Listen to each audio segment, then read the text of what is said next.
Dyan?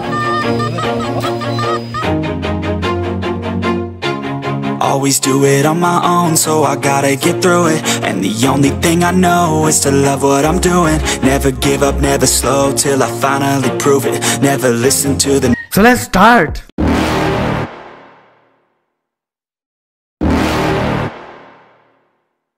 You're never gonna make it, you're not good enough. There's a million other people with the same stuff. You really think you're different? Man, you must be kidding. Think you're gonna hit it, but you just don't get it. It's impossible, it's not probable, you're irresponsible. Too many obstacles, you gotta stop it, yo. You gotta take it slow, you can't be a pro. Don't waste your time no more. Who the fuck are you to tell me what to do? I don't give a damn if you say you disapprove. I'm gonna make my move, I'm gonna make it soon. And I'll do it cause it's what I wanna fucking do. Cause all these opinions and all these magandang gabi po sa ating lahat mga katits, lalong po sa mga katits natin sa buong Pilipinas.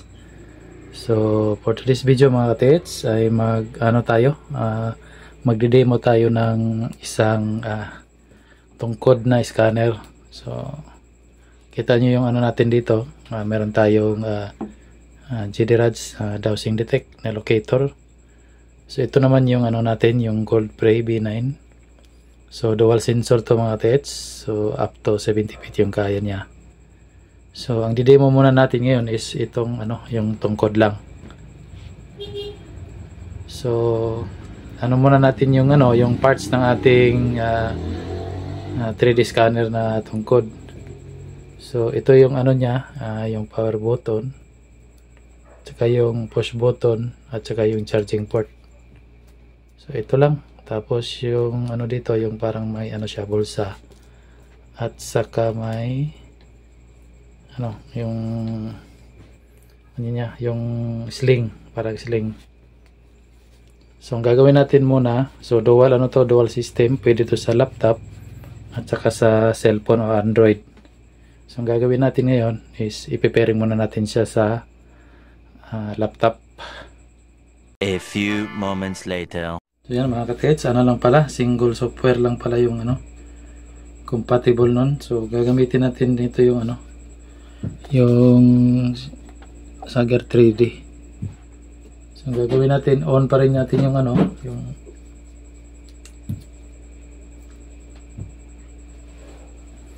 yung natin yung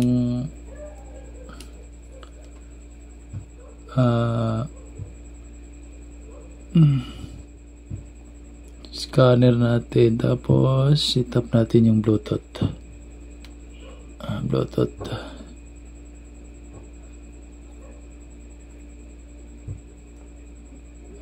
Paired new device. So andito yung Gear 3D. So 1, 2, 3, 4. So yan, nakabaliktad siya. Yan, naka 1, 2, 3, 4 yan. Okay. Yan, naka-paired na. Gagawin natin, natin yung gear. Yan.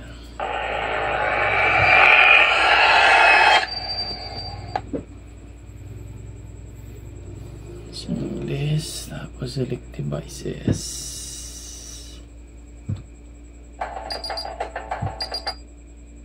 Yan, connected na siya.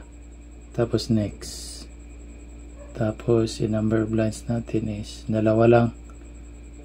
Kasi maliit lang naman dito. Tapos yung scan direction natin is parallel. Yan. Tapos number of steps lagyan natin sa 5. 5 lang. Tapos okay.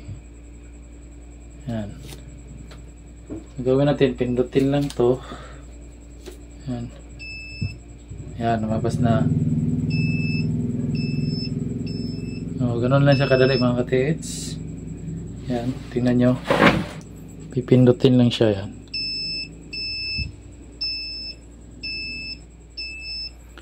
Yan. So yun na. So doon tayo, mag-scan tayo doon sa may sa may sala natin kasi maliit lang yung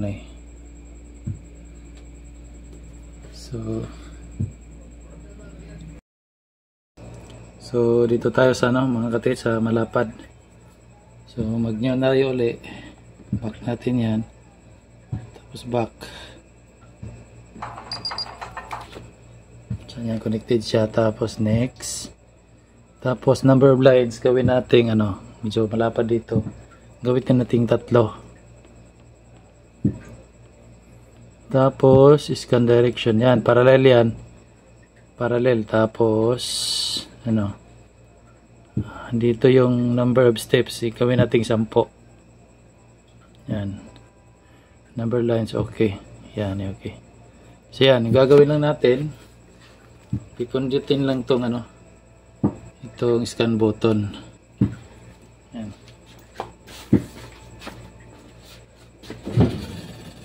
Bagong tayo karon na. Bagong tayo karon.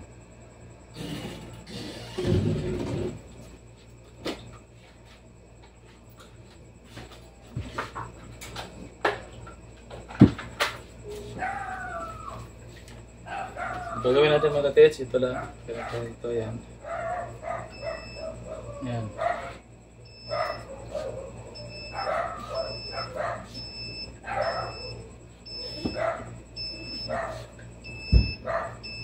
Yan. Tapos, ito.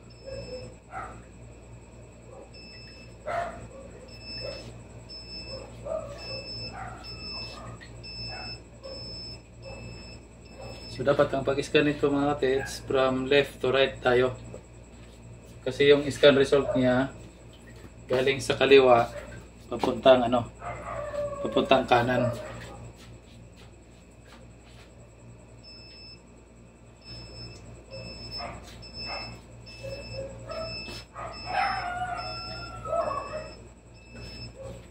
So yan lang.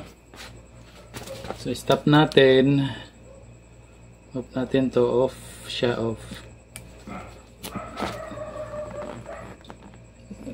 Tapos ito na yung scan result niya. Yan, ito na yun.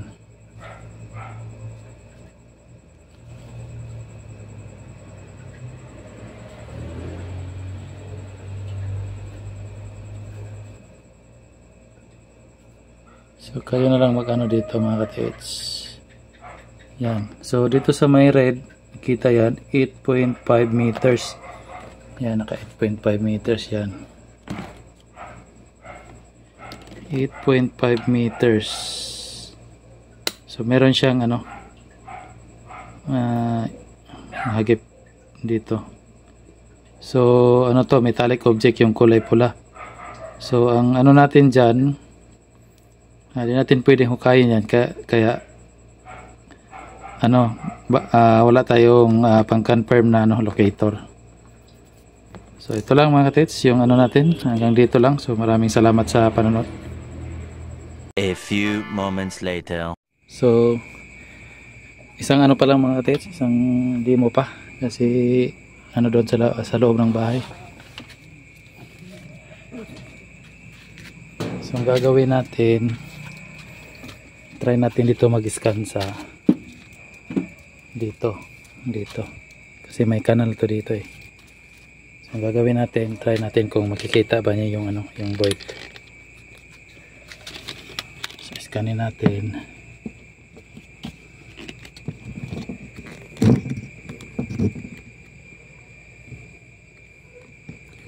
Patayin natin ang ilaw. Tapos on natin yung ano, yung yan. Tapos mag new tayo uli. Number of lines, ano,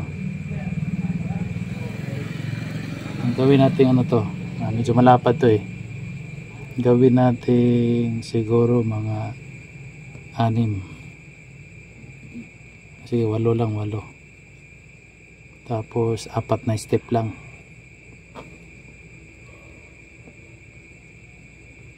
Tapos 4 na step.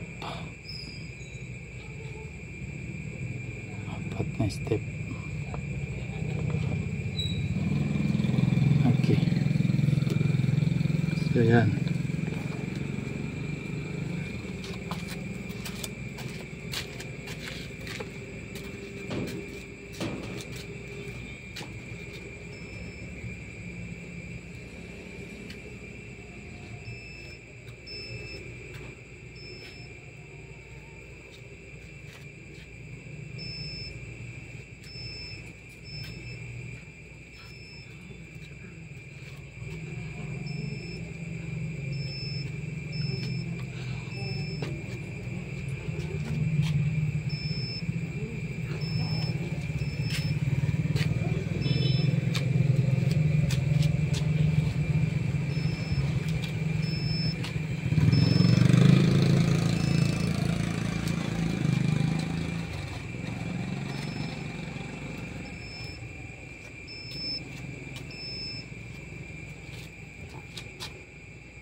So yan, tapos na.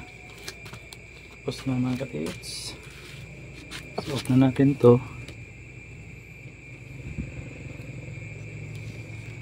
So ang kanal pala dyan, ang kanal dyan, ano, nasa ano lang, gatuhod lang yung lalim. So try natin ano dito kung gatuhod rin ba yung ano, yung detection niya.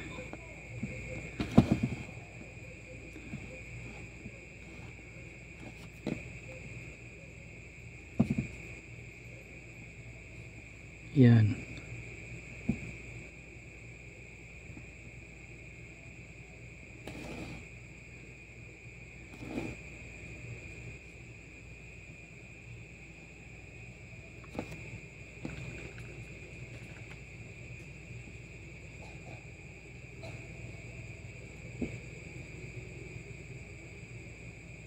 Yan, ito yung ano, yung void.